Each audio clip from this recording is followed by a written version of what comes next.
Selamat datang di Podcast Tani, di mana kita membahas berbagai isu penting dalam dunia pertanian dan pengembangan masyarakat. Saya Sri Atika Siregar dan narasumber Saya Nur Azizah Dahlan. dan hari ini kita akan membahas topik yang sangat menarik dan relevan, yaitu Peraturan Menteri Pertanian Nomor 67 Tahun 2016 tentang pembinaan kelembagaan petani. Pertanian merupakan salah satu pilar utama dalam ekonomi Indonesia, dan peran kelembagaan petani sangat krusial dalam meningkatkan produktivitas serta kesejahteraan petani. Dalam episode ini, kita akan menjelajahi apa itu Permentan 67 tahun 2016, bagaimana sih proses pembentukan kelompok tani, serta manfaat yang bisa diperoleh dari kelembagaan petani. Kita juga akan membahas tentang yang dihadapi dan upaya untuk mendorong keterlibatan petani muda. Jadi, siapkan diri Anda untuk mendengarkan informasi yang menarik dan bermanfaat. Mari kita mulai perjalanan kita dalam memahami pentingnya pembinaan kelembagaan petani dan bagaimana hal ini berkontribusi pada ketahanan pangan dan pembangunan pertanian di Indonesia. Nah, mungkin bisa kita mulai ya Mbak Azizah ya. Oke, boleh. Nah, di sini nih saya akan bertanya nih Mbak, apa sih yang melatar belakangi diterbitkannya Permentan 67 tahun 2016 nih Mbak?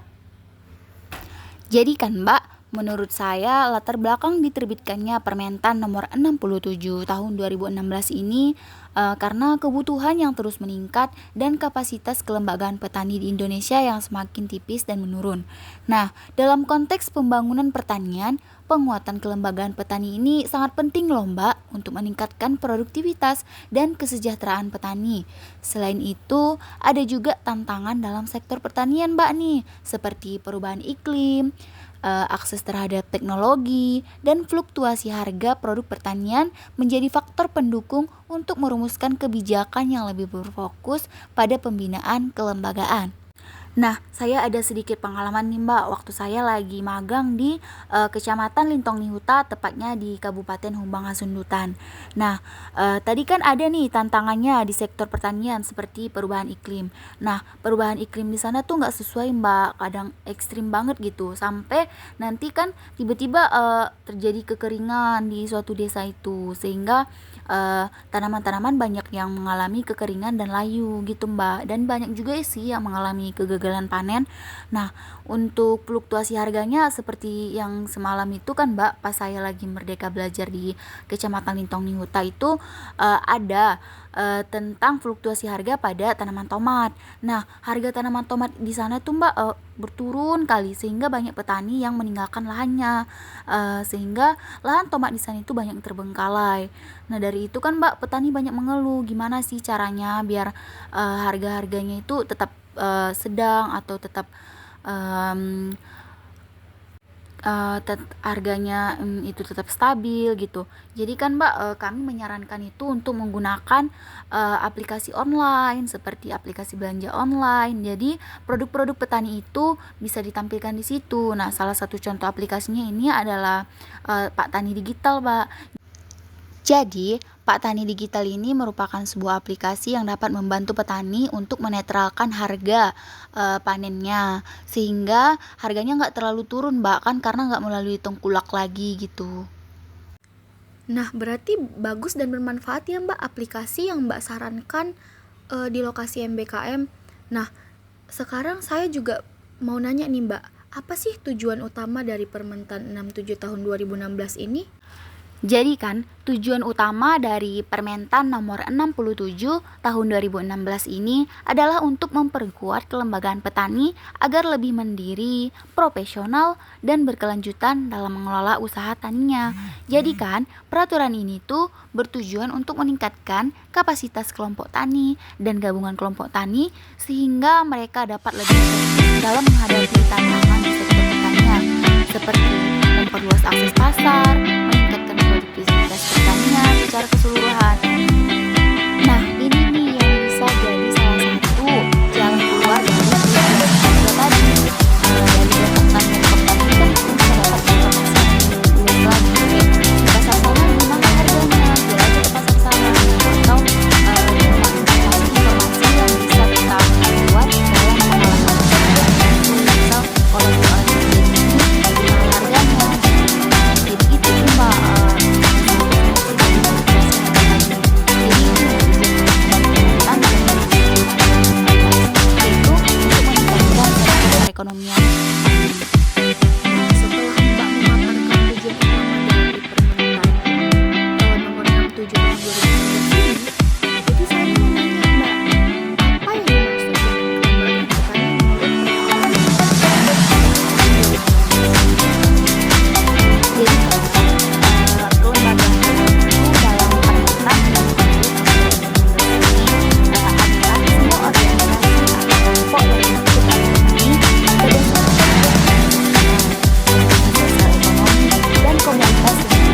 kondisi sosial ekonomi di sana sangat bagus, dan komoditas yang diusahakan itu seperti ada kopi, kol, wortel, bawang merah, dan lain sebagainya. Nah, di sana tuh Mbak ada terdiri dari beberapa kota, dan juga ada 22 desa. Nah, 22 desa ini dibagi menjadi 3 WKPP, karena kan Mbak kami dari orang. Nah, jadi saya mendapatkan 7 desa, dan 7 desa ini menurut saya akan mendapatkan itu cukup aktif, tetapi ada beberapa lah kendala yang dialami oleh mereka, sehingga semakin kurangnya pengetahuan tentang berorganisasi, seperti pengurusan administrasi dan lain sebagainya. Jadi nih Mbak udah memiliki nih sedikit banyaknya tentang isi permentan nomor 67 tahun 2016. Itu nggak sesuai dengan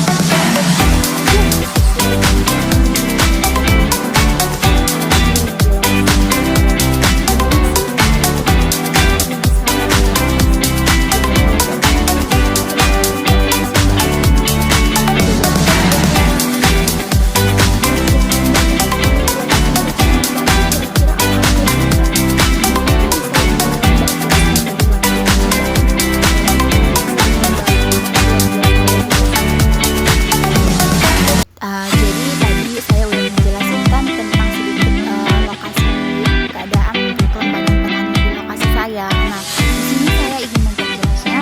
Jadi, kelembagaan petani di kecamatan saya itu tepatnya di kecamatan Desa Kalimbang Kecamatan itu ada Poktan dan Poktan. Nah, untuk Poktan di sana tuh ada 200 lebih dari 22 desa. Nah, seperti di desa saya kan tadi ada 7 di desa tuh. Nah, di desa tuh ada desa Tegulang, Palihan, Paliaan, Pati, Sampean, Pati, dan sebagainya. Nah, di sana itu kan cara pendekatan saya ke petani itu saya sangat ini sih Mbak, berjalan dengan lancar, karena kan kebetulan saya juga ada darah Batak nih dari ibu saya. Jadi untuk menjalin kekeluargaan, hubungan kekeluargaan itu kayak masih sangat diterima gitu Mbak sama saya. Dan karena kalau orang Batak saya seneng banget tuh kalau ketemu orang Batak sama bahasa mereka. Jadi untuk menjalin hubungannya dan membangun kepercayaan itu lebih mudah. Jadi untuk Poktan di desa saya itu rata-rata aktif semua sih Mbak, masih untuk pengadaan produk petani. Tapi di sana tuh ada beberapa kendala juga, seperti kayak kurangnya pengetahuan terkait administrasi. Karena kan Mbak penduduk sana tuh cuma 2 orang, sedangkan di desa dengan 200 petani. Kayak menurut saya masih kurang efektif sih untuk lingkungannya. Tetapi untuk gapoktannya di sana itu juga masih nggak berjalan Mbak, karena kan pengetahuan pengelolaannya tuh masih kurang. Jadi menurut saya perlunya diadakan ditambahkan penduduk di sana, dan mengembangkan potensi potensi di sana, dan lebih memperdalam lagi tentang apa sih tujuan dari petani itu, tentang pendidikan, bagaimana pendidikannya, bagaimana cara menggunakan sana, biar tuh lebih banyak peningkatan perekonomian di alam bawah tanah.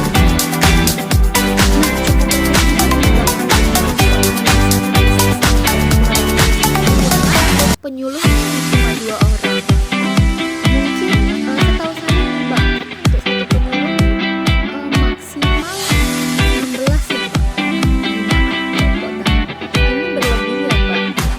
Nah, betul banget sih Mbak, makanya saya bilang tapi untungnya di sana tuh sekali di sini tuh saya aktif Mbak. Di sana tuh ada namanya PPN, jadi pertemuan budaya.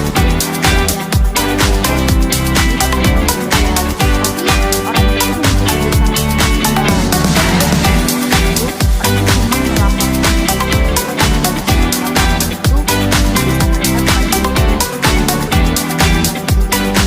namanya dan itu kan Mbak, mereka tuh nggak setiap hari ke BPP desa masing-masing dengan aktivitas-aktivitas yang diadakan di sana gitu. Jadi untung sih Mbak ada PPS-nya di sana. Jadi menurut saya pekerjaan penyuluhnya ini lebih lebih terbantu. Nah, berarti penyuluh swadaya ini emang benar-benar membantu penyuluh di sana ya, Mbak. Dengan cuma 2 penyuluh, dengan adanya PPS itu bisa membantu pekerjaan penyuluh pertanian di sana menjadi lebih terbantu lah ya, Mbak.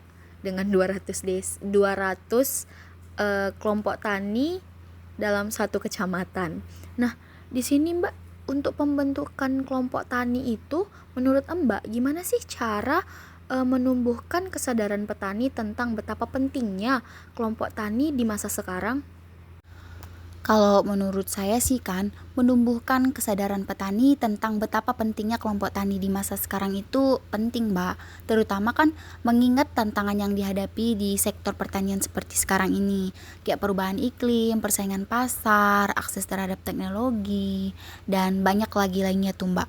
Nah, selain itu untuk menumbuhkan kesadaran mereka, kita juga perlu memberikan tentang manfaat apa yang kita peroleh ketika kita membuat kelompok tani. Seperti nanti kan ada diadakan penyuluhan dan edukasi berkelanjutan, kayak untuk mengetahui keuntungan apa yang bisa kita dapatkan, peningkatan efisiensi dan produktivitasnya, dan lain sebagainya. Yang kedua, bisa juga Mbak dengan berbagi kisah sukses. Misalkan Mbak, dari kelompok tani lain tuh yang telah membuat kelompok tani itu merasakan manfaat gitu, dan dapat dan dapat menginspirasi petani lain untuk ikut bergabung. Nah, jadi kan Mbak, dari situ tuh petani mampu meningkatkan hasil panen dan mendapatkan harga jual yang lebih baik, bahkan membuka pasar ekspor. Dan yang ketiga tuh ada menggunakan teknologi informasi dan media sosial, bahwa sekarang tuh gampang loh Mbak masuk kelompok tani, dan gampang juga mendapatkan informasi karena kan sekarang tuh era digital tuh. Nah, kita tuh perlu penting memperkenalkan era digital teknologi informasi ini kepada para petani yang di sana, seperti media sosial, aplikasi pertanian, dan bisa juga alat penting yang lainnya. Selain itu, melalui ini petani juga bisa mendapatkan informasi tentang harga pasar, cuaca, pelatihan daring, dan berbagi peluang usaha tani lainnya jika mereka bergabung di dalam kelompok tani. Begitu Mbak menurut saya. Nah, tentang bantuan-bantuan dari pemerintah itu pun juga menjadi salah satu sih Mbak, cara untuk meningkatkan kesadaran petani untuk masuk kelompok tani. Karena kan kalau dari bantuan pupuk dari BPP, dari Dinas Pertanian, dari Kementan, itu lebih murah harganya Mbak daripada kita beli di toko langsung. Gitu Mbak. Jadi itu menurut saya menjadi salah satu sih cara untuk meningkatkan minat petani untuk masuk dalam kelompok tani tersebut gitu. Nah, selain itu, pendekatan secara personal dan komunikasi yang baik juga sangat dibutuhkan sih Mbak untuk meningkatkan kesadaran petani. Karena kan nggak semua petani gitu akan langsung menerima gagasan kita untuk bergabung ke dalam kelompok. Nah, oleh karena itu, pendekatan personal itu sangat penting nih Mbak.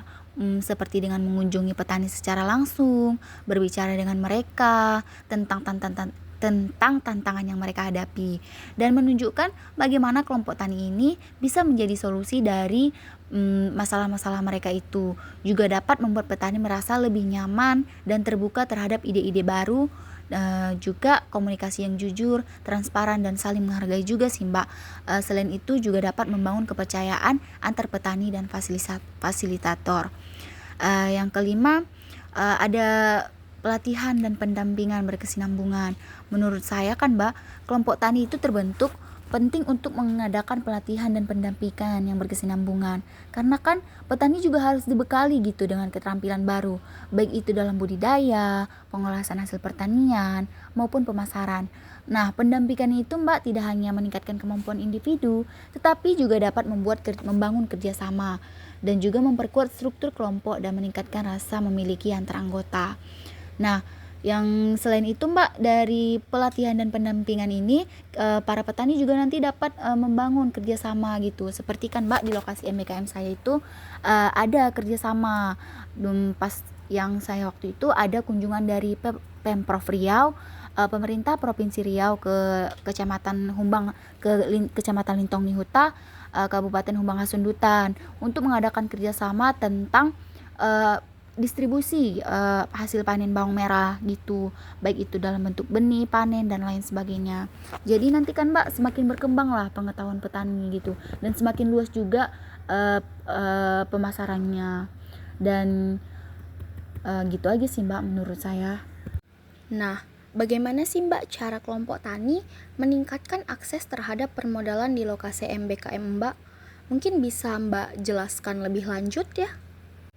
Jadi di lokasi MBKM saya itu tepatnya di Kecamatan Lintong Nihuta itu, untuk meningkatkan akses permodalan ada beberapa cara nih. Yang pertama dengan pengajuan kredit usaha rakyat atau KUR, seperti pengajuan proposal. Yang kedua, pengajuan proposal ke bank atau lembaga keuangan dengan menjelaskan rencana usaha mereka. Yang kedua ada bantuan juga dari pemerintah, seperti mengakses berbagai bantuan yang ditawarkan oleh pemerintah itu seperti pupuk subsidi, benih, dan alat pertanian. Nah, kerjasama dengan lembaga keuangan misalnya seperti membangun kemitraan dengan lembaga keuangan untuk memperoleh pinjaman atau investasi. Kayak pada saat itu kan ada juga kunjungan dari Pemprov Riau yang saya ceritakan tadi. Nah, yang kelima itu ada simpanan dan pinjaman antar anggota.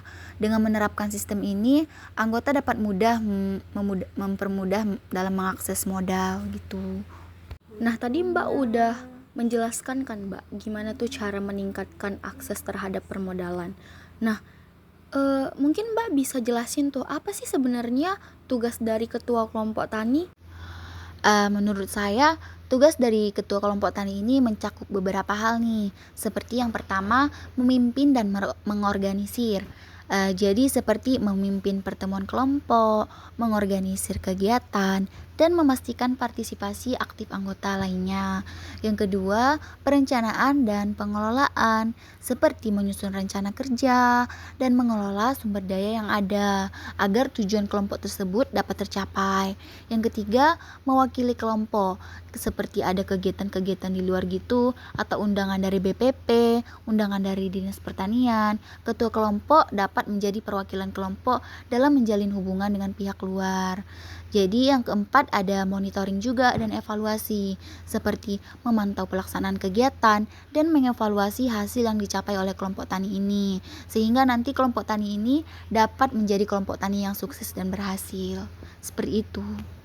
Nah, di kelompok tani itu ada yang namanya RDKK. RDKK ini adalah rencana definitif kebutuhan kelompok. Nah, di sini saya mau nanya nih Mbak, bagaimana kelompok tani menyusun rencana definitif kebutuhan kelompok atau RDKK? Mungkin Mbak bisa jelaskan lebih rinci? Nah, jadi kan penyusunan rencana definitif kebutuhan kelompok tani atau RDKK itu adalah merupakan sebuah proses yang sangat penting bagi kelompok tani, karena merupakan dokumen yang merinci kebutuhan kelompok tani terkait sarana dan prasarana, produksi pertanian, termasuk pupuk, benih, pestisida, serta kebutuhan lainnya yang mendukung kegiatan pertanian selama 1 tahun. Nah, RDKK ini juga menjadi dasar bagi kelompok tani untuk mendapatkan dukungan dari pemerintah, baik itu dalam bentuk subsidi maupun bantuan lainnya. Nah, di sini saya mau jelasin nih tentang langkah-langkah dalam menyusun rencana definitif kebutuhan kelompok tani. Nah, untuk persiapan awalnya itu, sebelum penyusunan RDKK dimulai, kelompok tani itu harus melakukan persiapan yang matang. Persiapan itu meliputi yang pertama itu ada identifikasi anggota. Ketua kelompok tani harus memastikan bahwa semua anggota yang terdaftar aktif dan berpartisipasi dalam penyusunan rencana ini. Yang kedua ada pengumpulan data tentang jumlah anggota, luas lahan, jenis komoditas, dan jenis pupuk, serta sarana produksi yang dibutuhkan oleh masing-masing anggota. Itu juga harus dikumpulkan terlebih dahulu. Langkah kedua itu ada pertemuan kelompok tani nih.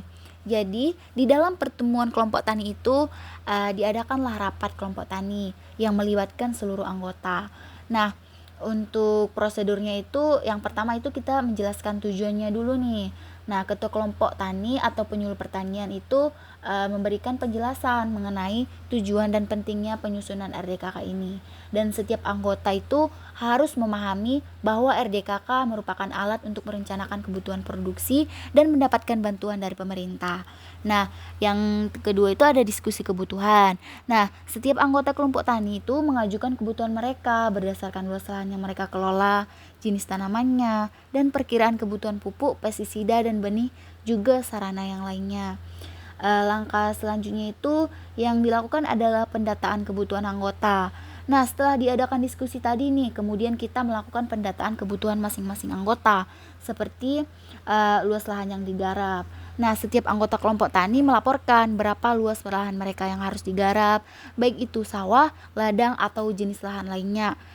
Dan yang kedua itu tentang jenis tanamannya nih. Petani juga harus mencantumkan jenis tanaman mereka. Misalnya seperti ada jagung, kedelai, padi, kol, dan komoditas lainnya. Hal ini sangat penting nih karena jenis tanaman menentukan kebutuhan sarana produksi yang berbeda-beda.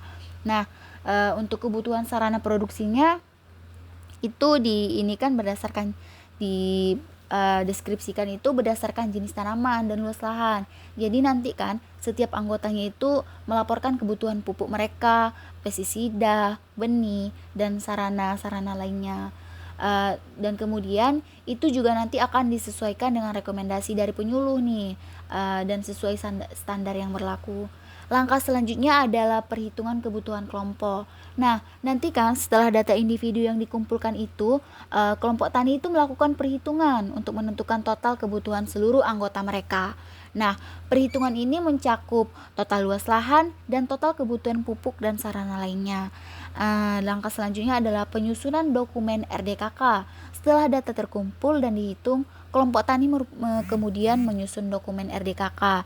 Dokumen ini mencakup tadi ada identitas kelompok tani, data anggota, rincian kebutuhan, rencana penggunaan, dan lain sebagainya. Kemudian langkah terakhirnya itu adalah verifikasi oleh penyuluh pertanian. Nah, nanti kan setelah RDKK-nya disusun nih, kemudian dia akan diserahkan kepada penyuluh pertanian atau kepada petugas pertanian yang terkait.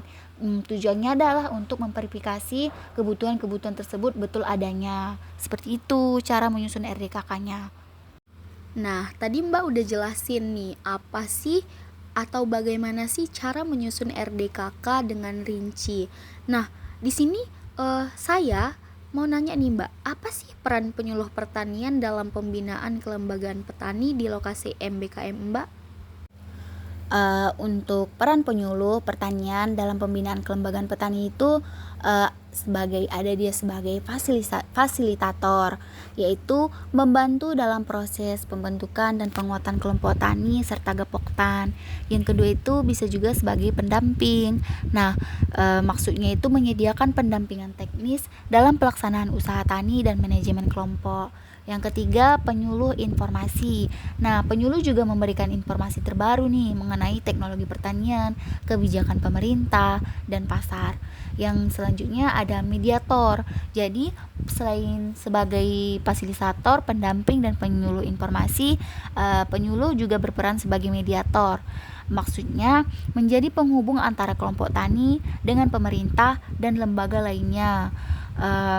Dan juga di sini saya juga bakal jelasin nih tentang apa aja sih jenis pelatihan yang diberikan penyuluh kepada pembinaan kelembagaan petani. Jadi itu untuk jenis-jenis pelatihannya itu ada beberapa macam nih.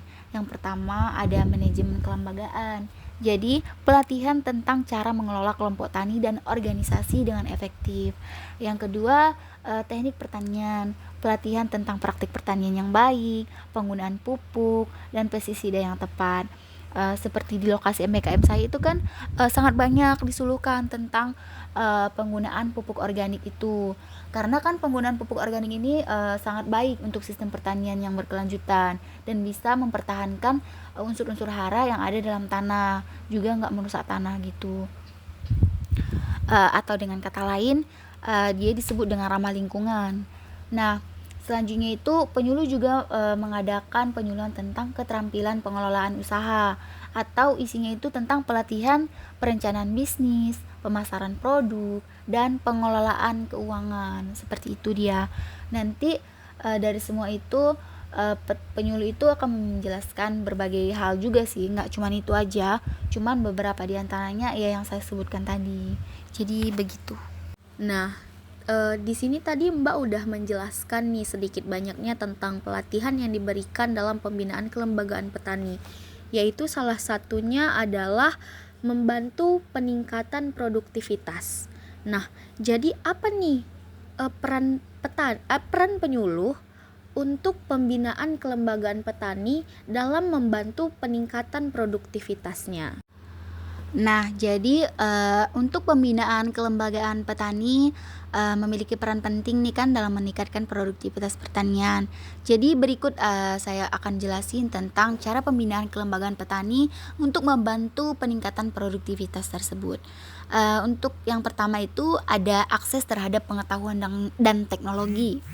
Nah, kelembagaan petani sering berfungsi sebagai sarana penyebaran pengetahuan baru dan teknologi pertanian yang lebih baik, baik itu melalui pelatihan, lokakarya, atau lembaga terkait lainnya.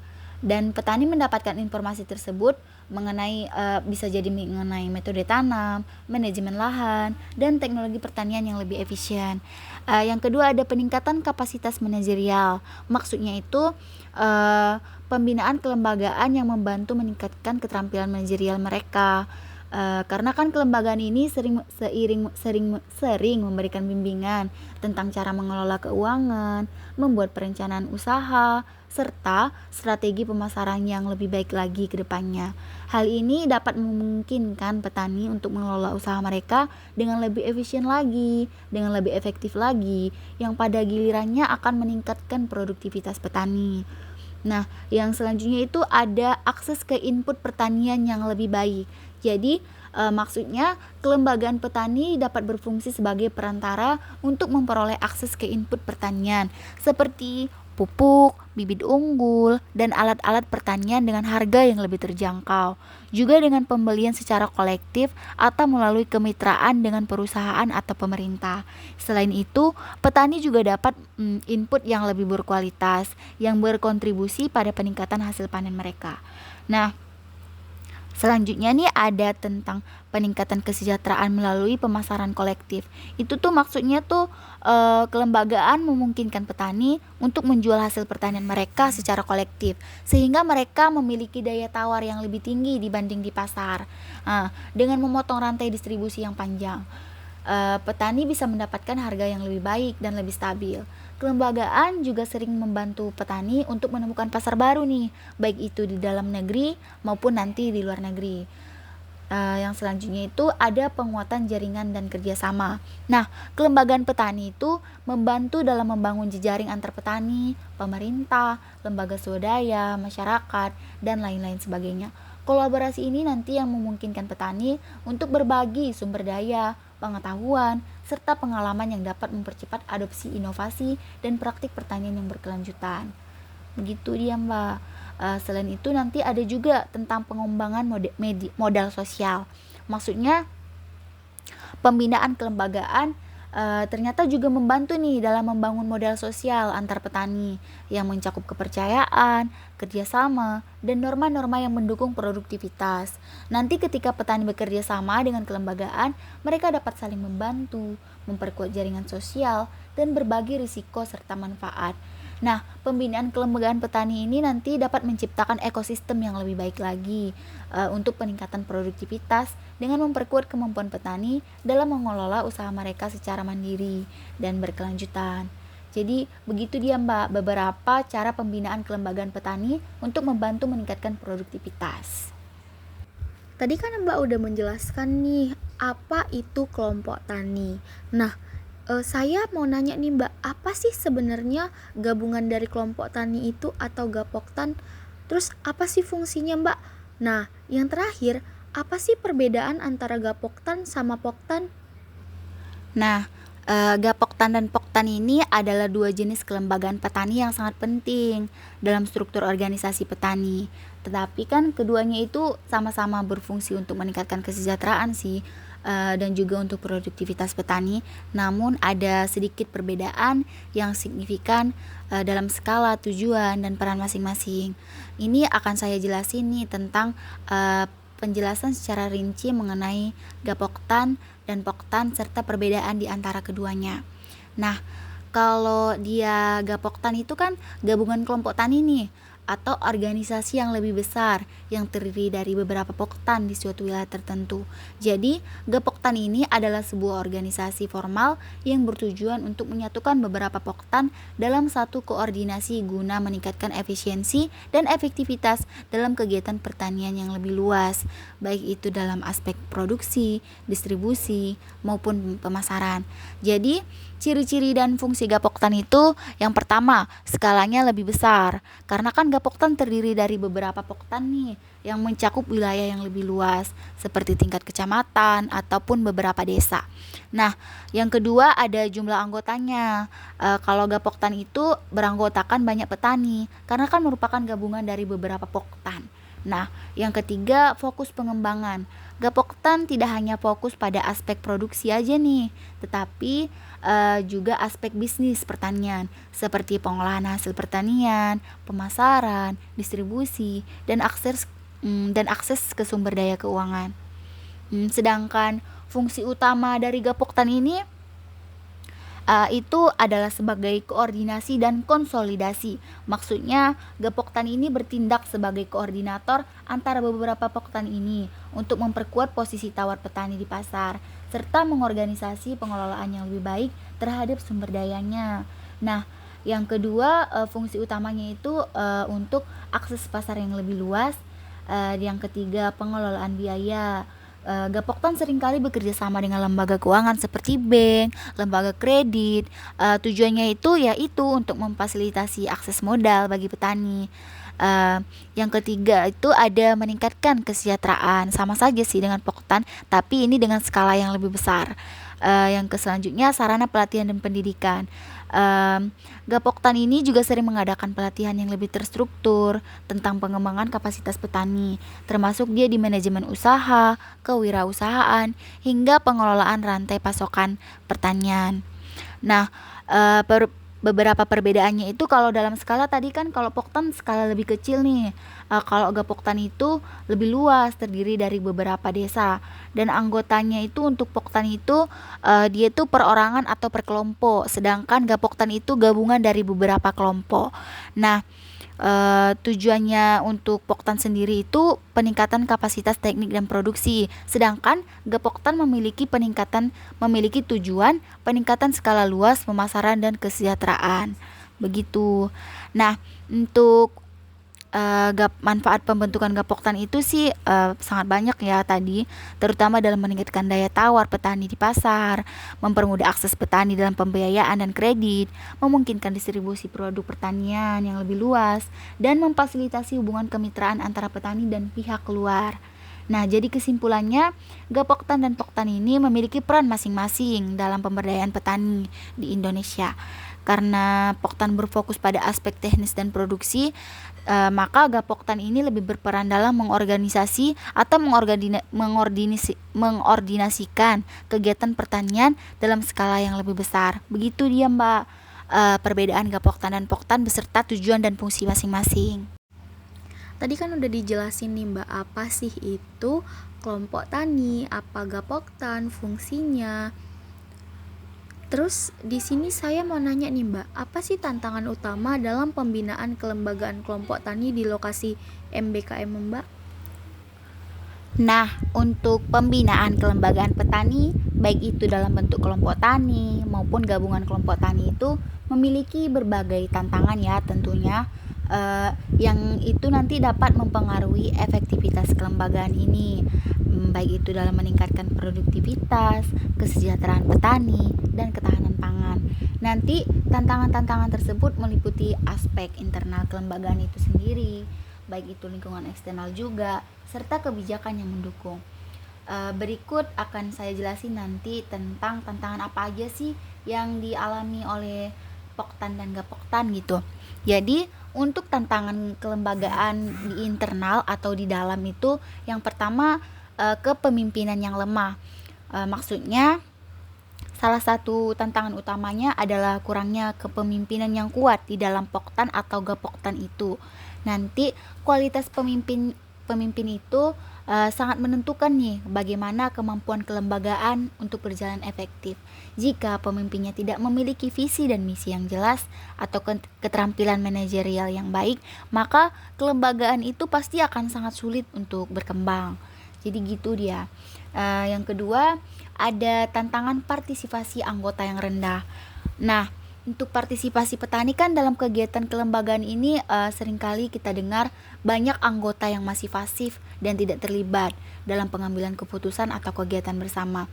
Hal ini bisa disebabkan oleh kurangnya pemahaman tentang pentingnya kerjasama atau kurangnya manfaat langsung yang dirasakan oleh anggota. Seperti yang saya rasakan kan, waktu saya melakukan magang di Kecamatan Lintong Nihuta itu, kelompok tani di sana itu sangat banyak anggotanya yang datang hanya pada saat pembagian pupuk bersubsidi. Sedangkan pada kehadiran kelompok tani atau pada saat perkumpulan atau pada saat membahas sesuatu yang penting itu dia nggak pernah datang. Jadi nanti ada namanya ADART atau anggaran dasar kelompok tani. Nanti itu bakalan ada hukumannya bagi yang tidak datang perkumpulan kelompok tani 3 kali berturut-turut, dia bisa dikeluarkan dari kelompok tani itu. Seperti itu. Yang ketiga ada solidaritas dan kepercayaan. Nah, solidaritas dan kepercayaan antar anggota seringkali menjadi masalah. Karena kan konflik internal dan kurangnya rasa percaya antar anggota atau antar anggota dan pengurus itu juga bisa melemahkan kelembagaan, karena kan dapat menghambat kerjasama dan koordinasi yang berujung pada penurunan produktivitas kelembagaan. Nah, dari pengalaman saya waktu MBKM di Kecamatan Lintong Nihuta itu ada tuh pada satu hari ada peristiwa kelompok tani itu ada masalah dengan sesama anggotanya. Itu ketua kelompok taninya bermasalah sama anggotanya. Jadi kepercayaan mereka tuh menurun sehingga ada kelompok tani itu ingin membangun kelompok tani baru, memisahkan diri dari kelompok tani yang sudah ada sebelumnya. Begitu. Yang ketiga ada tantangan pengelolaan keuangan yang lemah. Maksudnya itu transparansi dan akuntabilitas dalam pengelolaan dana kelembagaan seringkali menjadi masalah kan, karena beberapa kelembagaan mungkin mengalami penyalahgunaan dana atau kurangnya sistem pelaporan yang baik yang dapat nanti merusak kepercayaan anggota dan menghambat keberlanjutan kelembagaan maksudnya. Nah, dari pengalaman saya kan waktu itu saya ada perkumpulan kelompok tani. Nah, di dalam kelompok tani itu sistem pelaporannya itu kurang baik. Jadi ada yang menyarankan untuk langsung dia tuh menggunakan internet gitu, melakukan menulisnya di Word agar dia lebih jelas gitu daripada ditulis tangan. Karena kan kalau ditulis tangan dia tuh bisa dicoret-coret gitu. Jadi anggotanya kurang percaya gitu.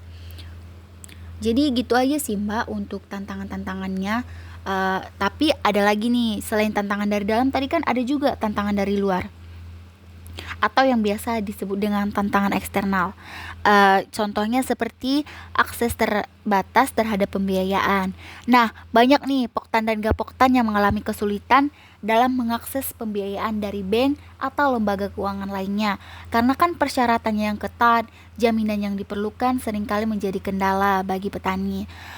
Seperti kurangnya dukungan kredit atau pembiayaan yang memadai dan membatasi kelembagaan dalam mengembangkan usahanya. Yang tantangan selanjutnya itu ada keterbatasan akses ke teknologi dan informasi. Nah, tidak semua kelembagaan ini memiliki akses yang cukup terhadap teknologi pertanian terbaru atau informasi pasar yang diperlukan untuk meningkatkan produktivitas. Itu nih disebabkan biasanya karena kurangnya pelatihan teknologi pertanian serta keterbatasan akses terhadap inovasi dan metode pertanian modern yang menyebabkan beberapa kelembagaan tertinggal dibandingkan dengan sektor pertanian yang sekarang.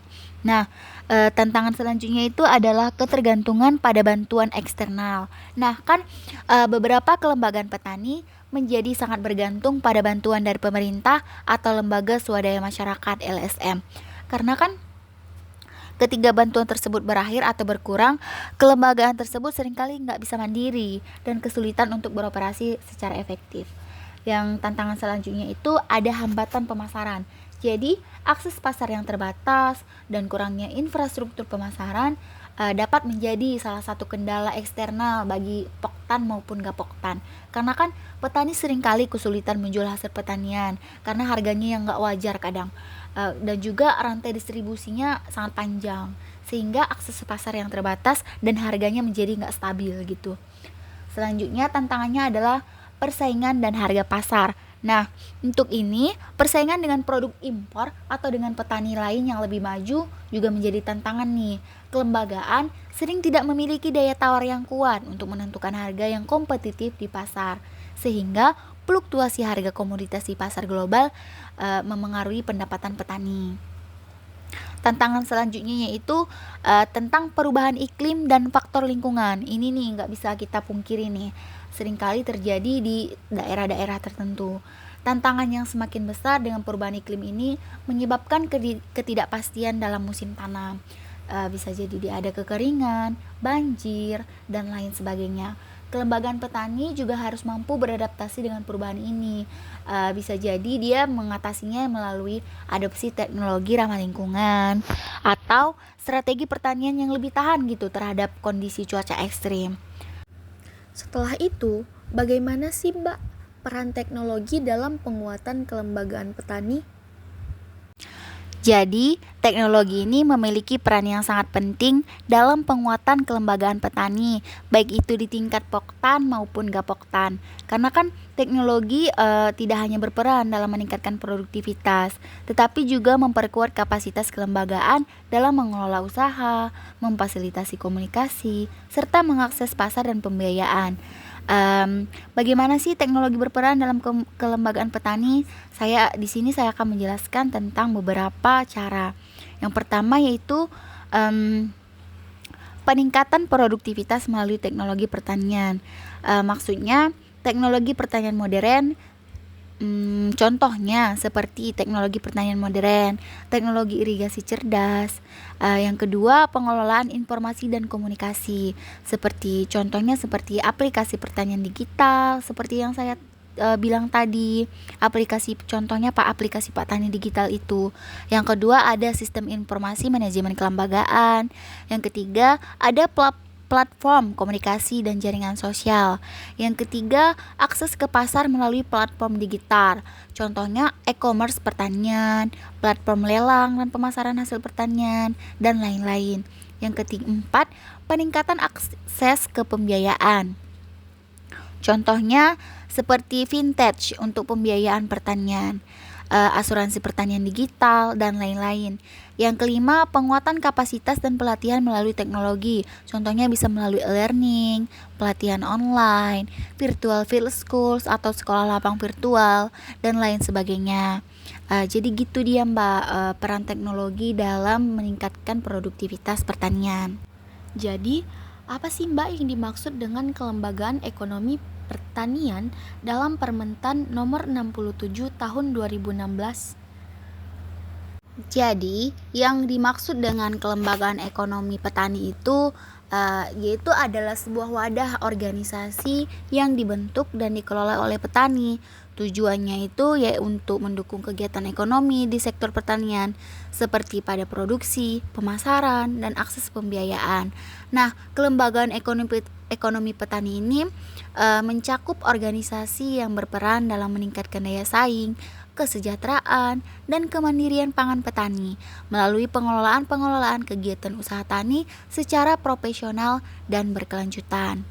Untuk lebih rincinya, kelembagaan ekonomi petani bertujuan untuk meningkatkan kapasitas ekonomi petani, memfasilitasi akses ke pasar, teknologi dan pembiayaan, memperkuat daya tawar petani, dan mendukung penerapan pertanian yang berkelanjutan. Jadi kan untuk fungsi utamanya Untuk fungsi utama kelembagaan ekonomi ini adalah sebagai pengembangan usaha bersama. Maksudnya, mengorganisasi petani untuk melakukan usaha bersama dalam produksi, pengolahan, atau pemasaran hasil pertanian. Yang kedua, bisa menjadi sumber daya, manajemen sumber daya. Maksudnya itu mengelola sumber daya pertanian, baik itu dalam hal tenaga kerja, modal, teknologi, maupun lahan pertanian secara efisien. Nah, yang ketiga, akses pasar dan pembiayaan. Nah, untuk membantu petani dalam mendapatkan akses ke pasar dan sumber pembiayaannya, serta mengordinasikan pengadaan input pertanian seperti pupuk dan benih. Yang keempat, pengembangan teknologi dan inovasi.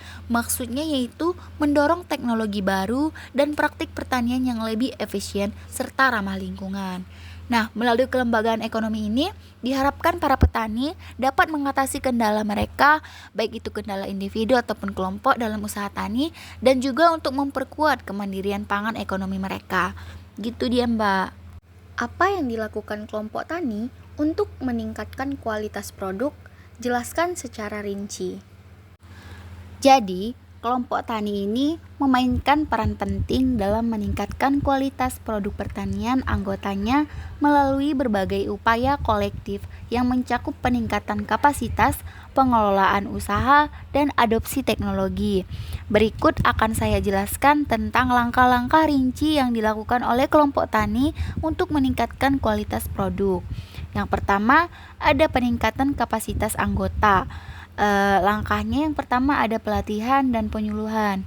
Kelompok tani sering mengadakan pelatihan dan penyuluhan pertanian dengan bekerja sama dengan penyuluh pertanian atau instansi terkait.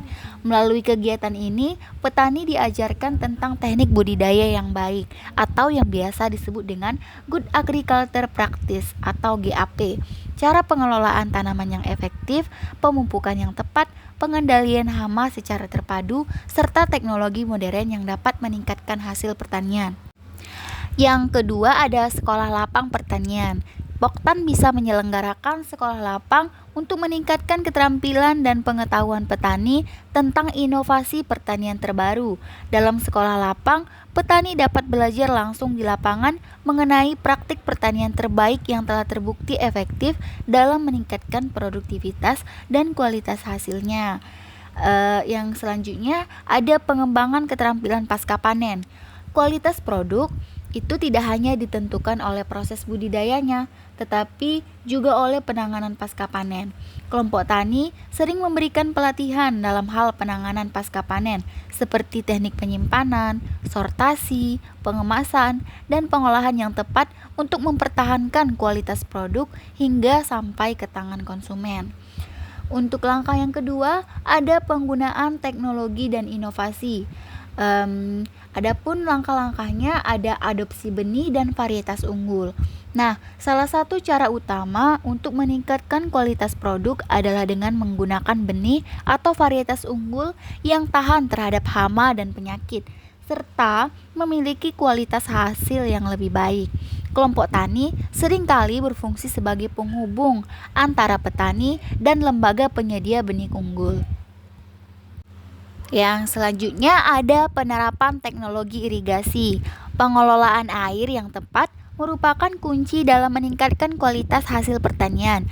Beberapa kelompok tani mengadopsi teknologi irigasi yang lebih efisien seperti irigasi tetes atau sprinkle yang memungkinkan tanaman mendapatkan air dengan jumlah yang sesuai dengan kebutuhannya. Hal ini dapat meningkatkan kualitas hasil pertanian dan karena tanaman tumbuh dalam kondisi yang optimal dan juga dapat menghemat penggunaan air. Yang selanjutnya ada dia itu penggunaan pupuk dan pestisida secara tepat. Maksudnya kelompok tani mendukung anggotanya dalam menggunakan pupuk dan pestisida secara tepat sesuai dengan dosis dan waktu aplikasi yang dianjurkan. Hal ini memastikan bahwa tanaman mendapatkan nutrisi yang cukup tanpa berlebihan yang dapat merusak lingkungan dan kualitas produk. Pengendalian hama yang tepat juga membantu menjaga kualitas produk pertanian. Yang selanjutnya, pengelolaan organik atau ramah lingkungan. Beberapa kelompok tani mendorong penggunaan metode pertanian organik atau semi organik untuk menghasilkan produk yang lebih sehat dan memiliki nilai tambah di pasar, dan juga dia dapat menjaga ekosistem tanah. Ini melibatkan pengurangan atau eliminasi penggunaan bahan kimia berbahaya dan menggantinya dengan bahan alami atau teknik pengelolaan terpadu. Langkah selanjutnya ada peningkatan standar produksi. Maksudnya, penerapan standar produksi terpadu atau GAP. Kelompok tani dapat mendorong anggotanya untuk menerapkan GAP yang merupakan pedoman internasional untuk memproduksi hasil pertanian yang aman, berkualitas, dan ramah lingkungan. GAP ini mencakup berbagai aspek seperti pengelolaan tanah, air, benih, serta penggunaan pestisida yang aman dan efektif. Selanjutnya dia ada sertifikasi dan labeling produk. Untuk menjamin bahwa produk yang dihasilkan memenuhi standar kualitas tertentu, kelompok tani sering membantu anggotanya dalam proses sertifikasi, seperti sertifikasi organik atau sertifikasi GAP. Produk yang bersertifikat memiliki nilai lebih tinggi di pasar karena konsumen mendapatkan jaminan kualitas. Yang selanjutnya ada peningkatan pengelolaan pasca panen.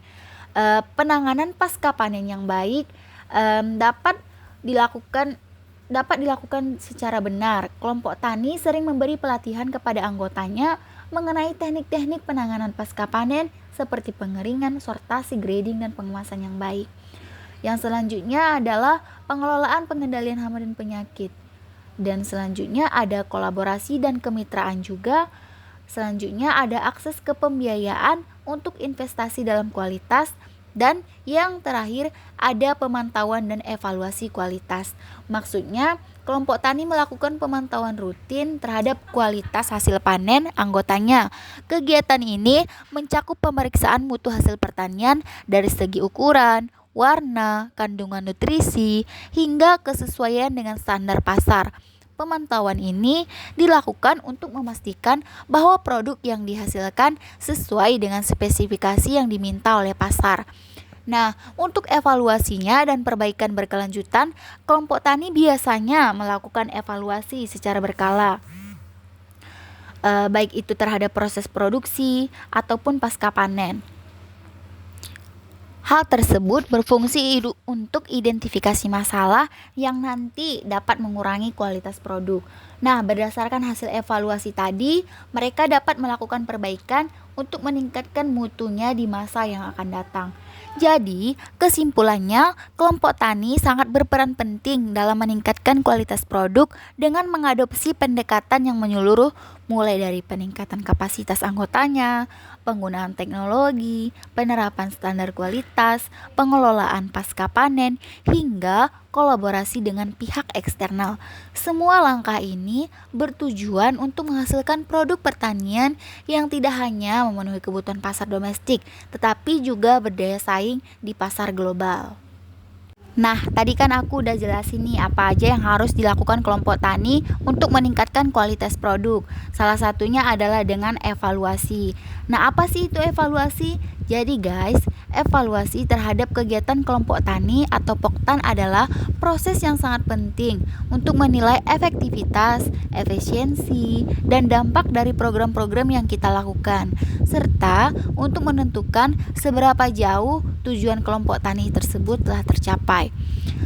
Untuk langkah-langkah melakukan evaluasi akan saya jelaskan berikut ini.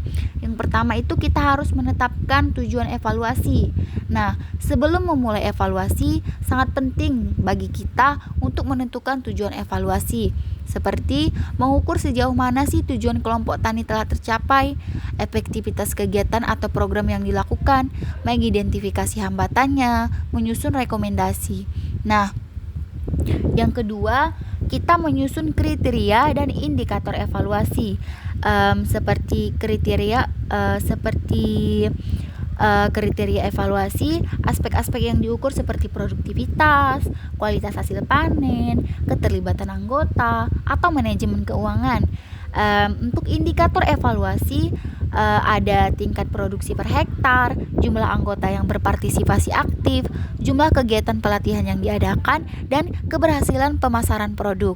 Nah, indikator evaluasi ini harus bersifat SMART. Apa sih itu SMART? SMART itu adalah specific, measurable, achievable, relevant, dan time bound. Sehingga hasil evaluasi tersebut dapat diukur dengan jelas dan objektif. Nah, langkah selanjutnya yaitu kita mengumpulkan data dan informasi. Proses evaluasi memerlukan data dan informasi yang akurat. Pengumpulan data dapat dilakukan dengan berbagai metode, tergantung pada jenis data yang dibutuhkan. Nah, metode yang biasa digunakan dalam evaluasi kelompok tani adalah seperti wawancara dan diskusi kelompok. Maksudnya mengadakan wawancara atau diskusi kelompok dengan anggota kelompok tani, pengurus, serta pihak-pihak yang terlibat. Nah, tujuannya itu ya untuk mendapatkan gambaran tentang persepsi anggota mengenai efektivitas kegiatan, kendala yang dihadapi, serta saran untuk perbaikan. Yang kedua, observasi lapangan. Melalui observasi langsung di lapangan untuk melihat pelaksanaan kegiatan, kondisi pertanian, dan hasil produksi. Observasi memungkinkan evaluasi yang lebih nyata terhadap kinerja lapangan. Selanjutnya adalah kuesioner atau survei. Dengan menggunakan kuesioner atau survei, anggota kelompok ini bisa mencakup pertanyaan tentang kepuasan anggota terhadap program, manfaat yang diperoleh, atau tingkat partisipasi dalam kegiatan kelompok. Yang selanjutnya ada data sekunder. Data sekunder itu adalah mengumpulkan data dari sumber lain seperti laporan keuangan, laporan kegiatan, atau data statistik dari instansi terkait. Nah, langkah selanjutnya yang kita lakukan dalam evaluasi adalah menganalisis data. Nah, setelah data tadi semua terkumpul, selanjutnya adalah kita menganalisis data tersebut. Nah, proses analisis ini bertujuan untuk memahami apakah kegiatan kelompok tani sudah berjalan sesuai rencana dan mencapai tujuan yang telah ditetapkan. Berikut akan saya jelaskan tentang beberapa teknik analisis yang digunakan. Yang pertama, ada analisis kuantitatif.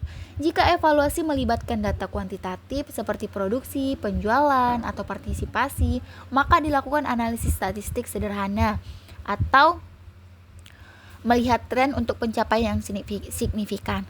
Yang selanjutnya ada analisis kualitatif. Untuk informasi yang bersifat kualitatif seperti wawancara atau diskusi kelompok, analisis ini dilakukan dengan mengelompokkan tema-tema utama yang muncul dari data dan menarik kesimpulan berdasarkan persepsi atau pengalaman anggota tani. Yang selanjutnya kita lakukan analisis SWOT, strength, weakness, dan opportunities, dan juga threats. Jadi, kelompok tani juga melakukan analisis SWOT untuk mengevaluasi kekuatan, kelemahan, peluang, dan ancaman yang dihadapi dalam menjalankan kegiatan mereka. Langkah selanjutnya adalah membandingkan hasil dengan target. Dan selanjutnya mengidentifikasi kendala dan hambatannya, kemudian menyusun rekomendasi dan menyusun laporan evaluasi. Nah, selanjutnya mendiskusikan hasil evaluasi dengan anggota dan pelaksanaan tindak lanjut. Jadi, kesimpulannya, evaluasi kegiatan kelompok tani ini sangat penting untuk menilai keberhasilan, mengidentifikasi kendala, dan menemukan cara untuk meningkatkan kinerja masa mendatang dengan melakukan evaluasi yang sistematis dan partisipatif. Kelompok tani dapat terus memperbaiki program-programnya sehingga meningkatkan kesejahteraan anggotanya dan kinerja usaha tani secara keseluruhan. Nah, jadi udah banyak nih yang kita bahas mengenai Permentan nomor 67 tahun 2016 dari awal podcast sampai dengan sekarang. Nah, mungkin Mbak bisa berikan nih apa closing statement atau kesimpulan dari podcast kita saat ini. Jadi guys, kesimpulan dari penjelasan saya yang sebelumnya itu tentang Permentan nomor 67 tahun 2016. Kesimpulannya bahwa peraturan ini disusun sebagai pedoman bagi semua pihak yang terlibat dalam pengembangan kelembagaan ekonomi petani. Yang diharapkan dengan adanya peraturan ini, kelembagaan ekonomi petani dapat berkembang secara optimal dan berkelanjutan, serta mampu meningkatkan daya saing dan kesejahteraan petani. Peraturan ini mulai berlaku pada tanggal diundangkan dan segala pihak yang terkait wajib menyesuaikan diri dengan ketentuan yang ada dalam rangka mencapai tujuan pengembangan kelembagaan ekonomi petani yang diatur dalam peraturan ini. Nah, cukup sekian podcast dari kami. Semoga apa yang kami sampaikan di podcast kali ini bermanfaat untuk penonton. Nah, cukup sekian dari kami. Assalamualaikum warahmatullahi wabarakatuh.